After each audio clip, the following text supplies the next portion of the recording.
Non esiste probabilmente una tipologia di ingredienti in dispensa più presente delle conserve. Sono la base dei nostri sughi, le marmellate spalmate sul pane, i riempimenti che utilizziamo per farcire i panini.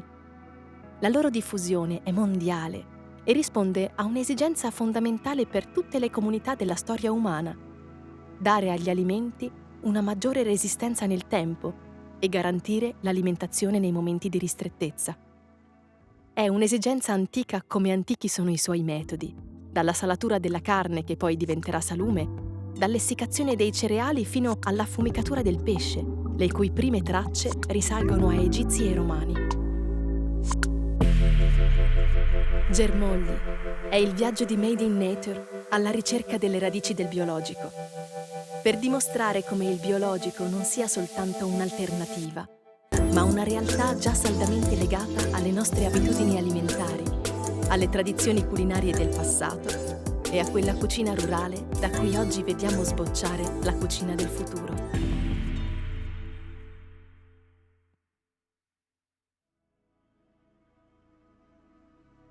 Dentro i vasetti di conserve, nelle passate di pomodoro, nelle giardiniere, nei sottoli e nelle marmellate, è possibile ritrovare gli insegnamenti e le ricerche delle comunità rurali di tutto il mondo. In antichità, la risposta viene trovata in due modalità. Da un lato, sviluppando un sistema di rotazione agricola che potesse fornire una costanza nelle produzioni attraverso le stagioni e difendere la biodiversità, idee che verranno raccolte e sviluppate dall'agricoltura biologica contemporanea. Dall'altro, la scoperta della conservazione degli alimenti. Il tema della conservazione è un tema capitale nella storia dell'alimentazione perché in un mondo non necessariamente di affamati, ma in un mondo dove la prospettiva eventuale della fame è comunque all'ordine del giorno, cioè il fatto che si possa avere fame è comunque all'interno delle ipotesi plausibili. E i modi per risolvere questo problema sono sostanzialmente due. Il primo è di puntare sulla biodiversità, cioè la biodiversità delle culture, di cui oggi parliamo tanto, è stata per secoli la scelta primaria dal punto di vista dell'economia contadina. Cioè se tu rischi di avere fame, bisogna che diversifichi le attività produttive, quindi non coltivi un cereale, ma ne coltivi 5, quindi tempi di crescita diversi. Non coltivi nell'orto un solo prodotto, ma ogni mese fai una rotazione. Non coltivi solo cereali, ma usi anche prati e boschi per produrre altri beni di consumo, per produrre qualche animale. Cioè, la diversificazione delle colture è il primo obiettivo importante. Il secondo obiettivo importante è conservare le cose quando ci sono. Quindi non affidarsi alla variabilità delle stagioni, che sono un altro mito in senso buono della società contemporanea, che la stagionalità è bella, andare dietro alle stagioni è un segno di serenità e di felicità, ma appunto richiede che poi le stagioni rispondano. Ma se la stagione non risponde, che si fa? Se la stagione non risponde, bisogna avere degli stock, bisogna avere del cibo da parte. Ciò che oggi facciamo con il frigorifero, con il congelatore, e che in passato si è fatto nello stesso modo, cioè utilizzando il freddo, il ghiaccio, la neve, che veniva stoccato nelle case importanti, eh, nelle, nelle- nelle grandi proprietà, ma anche a volte in delle riserve collettive. Tante città avevano delle ghiacciaie comuni dove la gente teneva i pesci, le carni, i formaggi, cioè i cibi deperibili.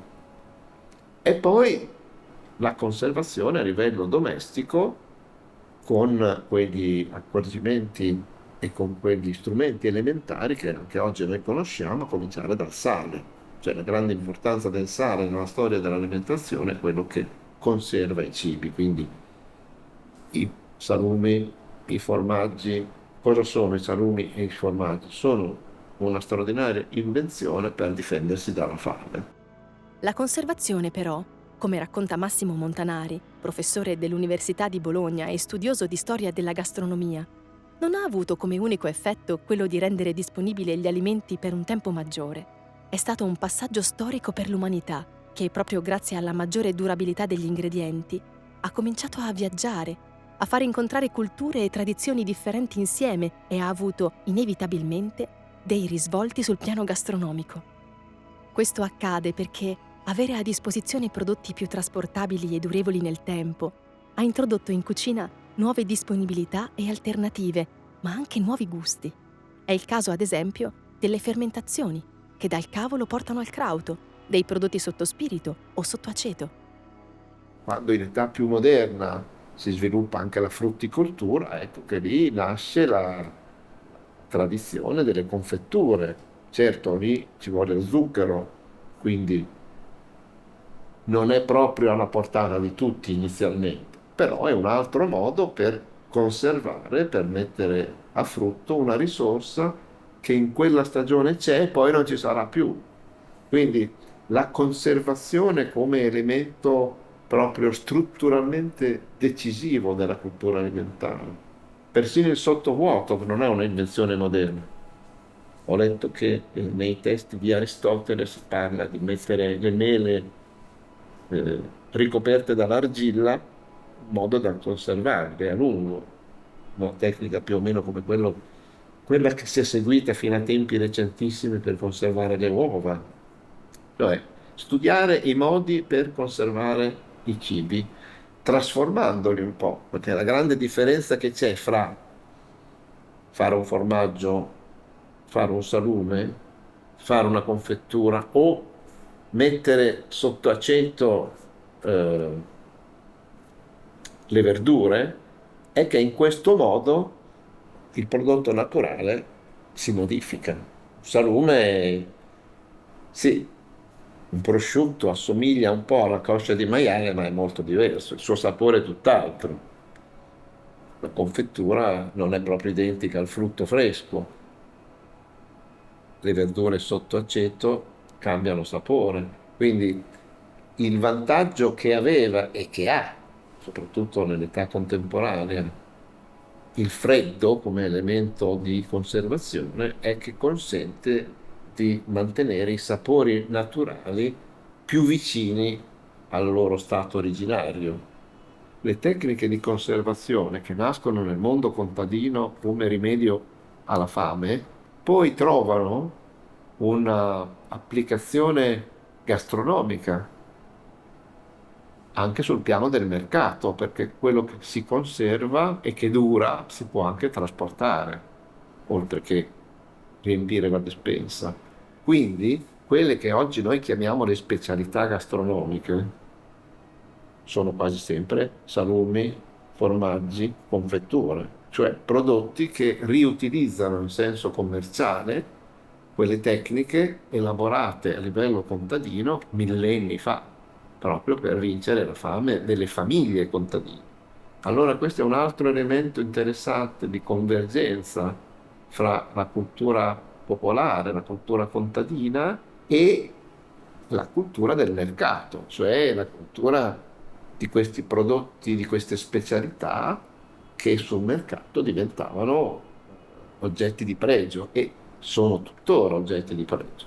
Questa è una cosa che ha una storia antica perché già dal 300-400, già da tanti secoli fa, il mercato è pieno di questi prodotti conservati ed è una cosa che vediamo ancora attorno a noi quando in tutti i mercatini locali di paese troviamo questi prodotti, troviamo queste conserve che sono il risultato ultimo di questa antica cultura del conservare per difendersi dalla fame.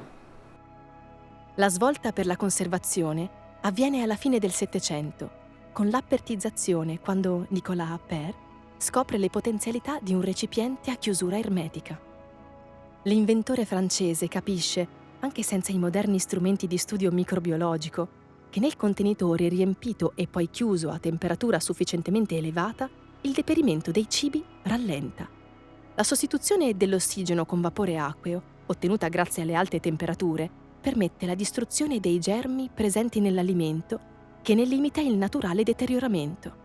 Questa scoperta non applica soltanto una dimostrazione empirica ai procedimenti del passato, ma dà il via, soprattutto, alle prime esperienze di conservazione industriale che porteranno da lì a poco alla nascita di linee, produzioni e leggende che sono arrivate fino ai giorni nostri. In Italia sarà Francesco Cirio, il fondatore dell'omonima azienda, ad avere per primo l'idea di produrre e commercializzare prodotti conservati. Dal piccolo paesino di Fontanile, in Piemonte, che attraversava a piedi per raggiungere la più grande Nizza Monferrato, dove ancora oggi viene ricordato, Cirio apre nel 1856 il primo laboratorio a Torino, dando il via al primo inscatolamento di piselli su scala industriale e poi ai primi pomodori pelati in scatola. A raccontarci questa evoluzione è Maurizio Davide, responsabile qualità di Conserve Italia, che ha acquisito il brand Cirio nel 2004 ed è anche una delle memorie storiche dell'azienda. Nel 1867 si incomincia a parlare del metodo Cirio come una delle innovazioni più importanti di quell'epoca. Il ritorno in Italia è importantissimo perché l'Italia diventa un esportatore di questi prodotti all'estero ed è l'inizio dello sviluppo dell'industria conserviera in Italia e della capacità dell'Italia di fornire merci per l'esportazione. Francesco Cirio passa ancora alcuni anni in Italia a pensare di sviluppare l'idea del pomodoro in scatola.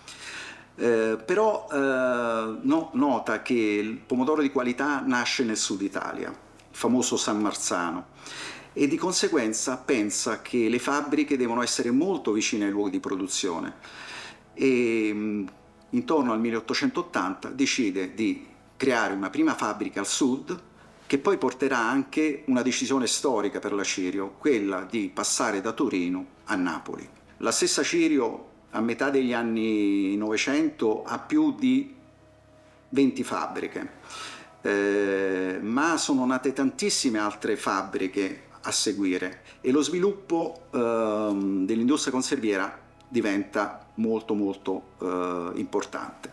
Qual è il motivo? Il motivo è produrre prodotti subito disponibili per il consumatore. Sono facilmente la preparazione è molto facile in casa, in cucina, e sono conservati a temperatura ambiente, è un grande vantaggio, e poi li posso tenere tutto l'anno. Questo è il vantaggio delle conserve. Qualcosa che poi evolve perché evolvono anche gli stili di consumo. La conservazione industriale sviluppata da Cirio ha un effetto dirompente che modifica anche le cucine professionali e le dispense delle case. Nei ricettari, non solo di tipo pubblicitario, come sui maccheroni del talismano della felicità di Ada Boni, le conserve diventano un ingrediente sempre più consolidato man mano che Cirio e altre aziende fanno la loro comparsa sul mercato. Del metodo Cirio sono rimaste le indicazioni. Oggi il processo produttivo delle passate, ad esempio, è cambiato in maniera importante. Ci siamo fatti raccontare da Maurizio Davide quali sono i passaggi di una conserva moderna. Se Francesco Cirio ha messo a punto il metodo dell'appertizzazione migliorandolo moltissimo, oggi l'industria conserviera italiana ha una grande capacità di produrre prodotti buoni ma soprattutto sicuri. Le tecnologie sono rimaste quelle, perché parliamo sempre di una tecnologia di appertizzazione, cioè di pastorizzazione o sterilizzazione dei prodotti alimentari, e questo è il metodo di conservazione. Non vengono aggiunti conservanti, ma il metodo di conservazione è il calore. l'abbattimento della carica batterica nei prodotti. Nell'industria conserviera ci sono tantissime tecnologie che garantiscono un processo ottimale per il prodotto. Il pomodoro arriva in fabbrica e la prima cosa è una valutazione della qualità del pomodoro che arriva in fabbrica. Se la qualità non è ottimale, il prodotto non viene preso in carico alla fabbrica. Quindi c'è una prima selezione in assoluto. Poi il pomodoro entra nel ciclo produttivo attraverso operazioni che sono sicuramente il lavaggio e la cernita, che oggi è ottica ma anche manuale, che consente l'eliminazione di qualsiasi difetto della materia prima. Poi si passa ai processi unitari per la produzione dei derivati. Se parliamo di un pomodoro che diventerà un pomodoro pelato, questo viene semplicemente scottato e pelato, tolto la buccia, e poi inscatolato. Il processo poi di inscatolamento e la chiusura della scatola porta il prodotto viene portato in pastorizzazione attraverso un processo che è molto simile a quello che utilizzava Francesco Cirio, cioè una bollitura a 100 gradi del contenitore. Ci sono altri derivati del pomodoro. Per fare una passata il pomodoro viene triturato e poi passa a una fase di separazione di semi e bucce.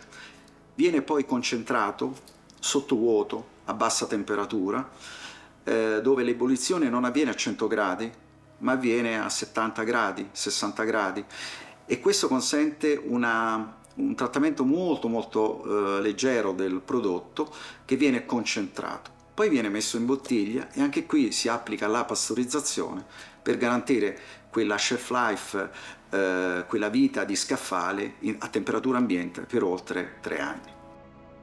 La conservazione, tuttora, continua a rappresentare un elemento fondamentale e probabilmente insostituibile nel nostro modo di mangiare e cucinare. Nel prossimo episodio parleremo con Domenica Marchetti e Domenica Antonio Galatà del loro valore e dei suoi significati nella cucina di oggi. Avete ascoltato Germogli, il podcast sulla cucina rurale e l'agricoltura biologica prodotto da Made in Nature, il progetto europeo per la promozione e la diffusione dei valori del biologico in Italia, Francia, Germania e Danimarca.